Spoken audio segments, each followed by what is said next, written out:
Good morning everyone. Today's thought, आज का सुविचार इस प्रकार है। गलतियां हमेशा क्षमा की जा सकती हैं यदि आपके पास उन्हें स्वीकारने का साहस हो। Mistakes are always forgivable if one has the courage to admit them. यदि आपसे गलती हो गई है तो आत्ममंथन करते हुए माफ़ी मांगनी चाहिए और यह विश्वास दिलाना चाहिए कि यह गलती दोबारा नहीं होगी। यदि आप किसी से माफ़ी मांगेंगे और दिल से मांगेंगे तो वो आपको ज़रूर माफ़ करेगा। धन्यवाद। नमस्कार। आज का शब्द today's word is universe. UNIVERSE। Universe का मतलब होता है विश्व या जगत या ब्रह्मांड। आइए हम इसका वाक्य में प्रयोग देखते हैं। The universe is wider than our views of it. अर्थात यह ब्रह्मांड, यह विश्व बहुत ही विशाल, बहुत ही बड़ा है। जैसा कि हम सोचते हैं उससे भी बहुत ज़्यादा यह बड़ा है। धन्यवाद। Good morning. अब बताइए मेरी एक पहेली। मैं जीवन में एक ही बार आता हूँ और जो मुझको पहचान नहीं पाता है वो जीवन भर पछताता रहता है। बताइए क्या हो सकता है वो? इसका सही जवाब है मौका। ईश्वर हमें रोज़ाना मौका देता है, लेकिन ज़रूरत है कि हम अपनी मेहनत से उस मौके को अपने हाथ से ना जाने दें।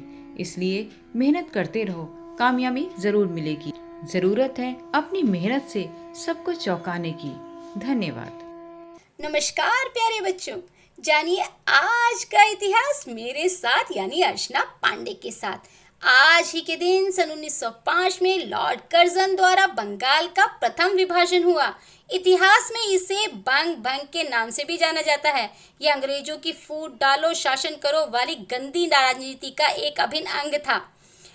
पूरे देश में सन 1908 में इसका विरोध किया गया तथा इसे बंग भंग आंदोलन के नाम से एक आंदोलन शुरू किया गया, जिसके कारण उत्पन्न उच्च स्तरीय राजनीतिक अशांति के कारण सन 1911 में दोनों तरफ से भारतीय जनता के दबाव की वजह से बंगाल के पूर्वी और पश्चिमी हिस्से पुनः एक हो गए। आइए यह भी जाने, आज ही के दिन 1968 में भारतवंशी हरगोविंद खुराना जी को विज्ञान और चिकित्सा के क्षेत्र के लिए नोबेल पुरस्कार के लिए सम्मानित किया गया। इन्होंने मॉलिक्यूलर बायोलॉजी के क्षेत्र में बड़ी उपलब्धि प्राप्त की थी।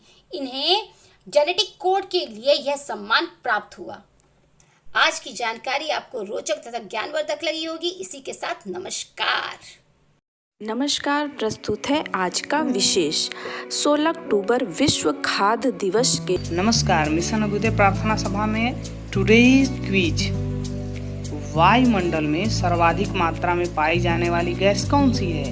वायुमंडल में सर्वाधिक मात्रा में नाइट्रोजन गैस पाई जाती है, जिसकी मात्रा 78% है। विश्व का सर्वाधिक ऊंचा टावर कौन सा है? पेट्रोनास टावर, जो मलेशिया में स्थित है। विश्व का सबसे बड़ा बंदरगाह है। विश्व का सबसे बड़ा बंदरगाह न्यूयॉर्क में है। राजाओं की घाटी स्थित है। राजाओं की घाटी मिस्र में स्थित है।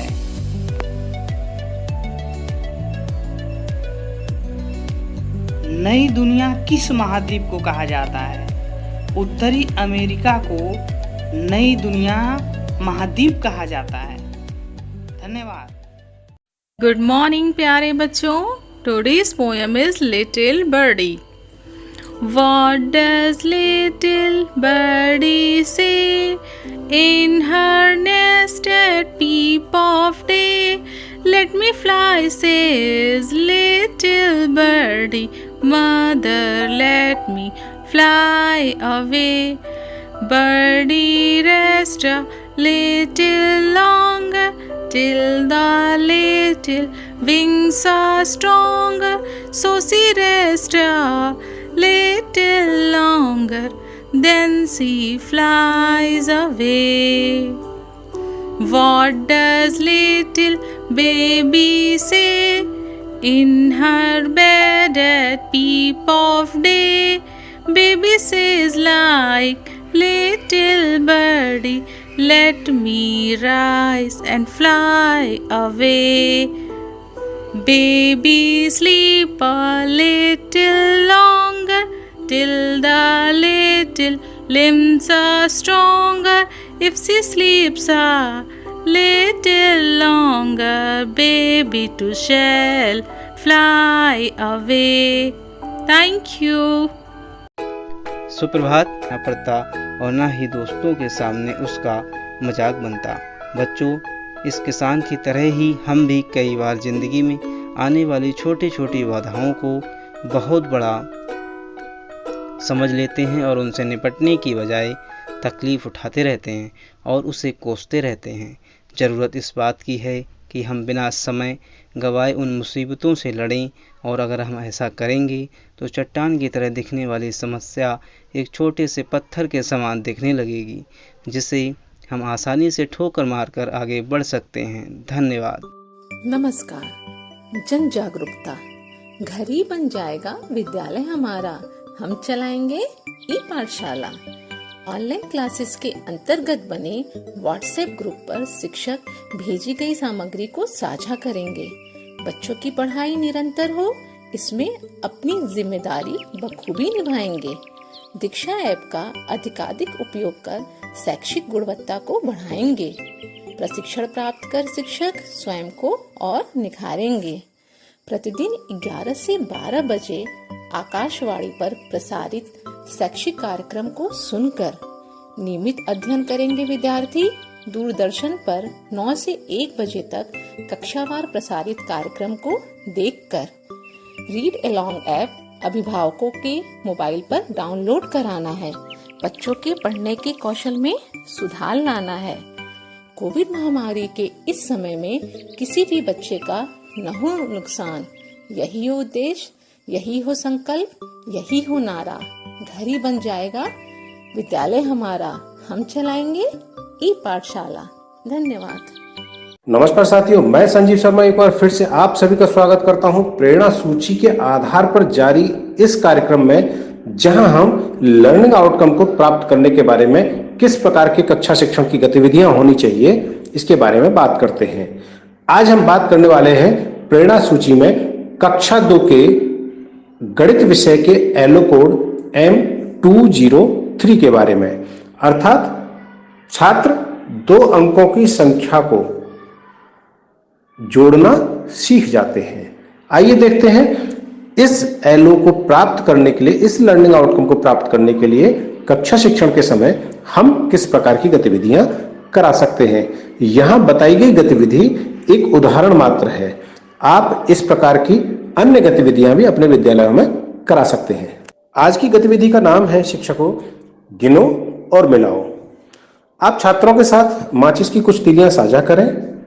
इनमें से 3 से 5 बंडल 10-10 की तीलियों के बना लें, जिन पर रबर चढ़ा के रखें।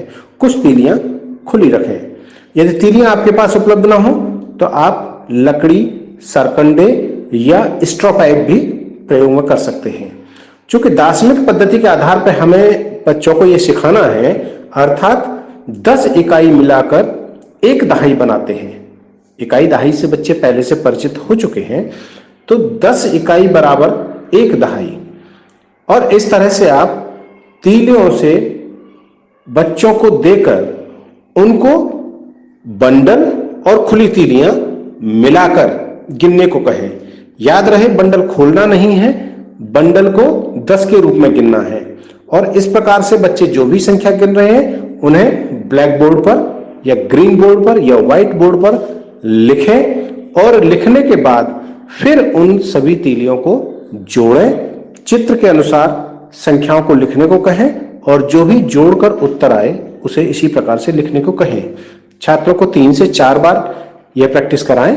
जब वो प्रैक्टिस सीख जाते हैं, जब उनकी प्रैक्टिस में ये चीजें आ जाती हैं, तो फिर बिना किसी सहारे के वो इस तरह के संख्याओं का जोड़ करने लगते हैं। शिक्षक साथियों से अनुरोध है कि जब भी छात्रों को इस प्रकार की गतिविधियां आप करा रहे हो तो उन पर विशेष नजर रखें, ध्यान रखें कि वो जो भी कर रहे हैं, कह रहे हैं, उनको लगना चाहिए कि आप उनके साथ हैं, पूरी तरह से उनकी प्रत्येक क्रियाओं प्रतिक्रियाओं को आप गंभीरता से ले रहे हैं और उन्हें गंभीरता से सुन रहे हैं। गतिविधि को रोचक बनाने के लिए आपकी सक्रिय भागीदारी के साथ साथ उनसे जुड़े हुए उदाहरण शेयर करना बहुत जरूरी है।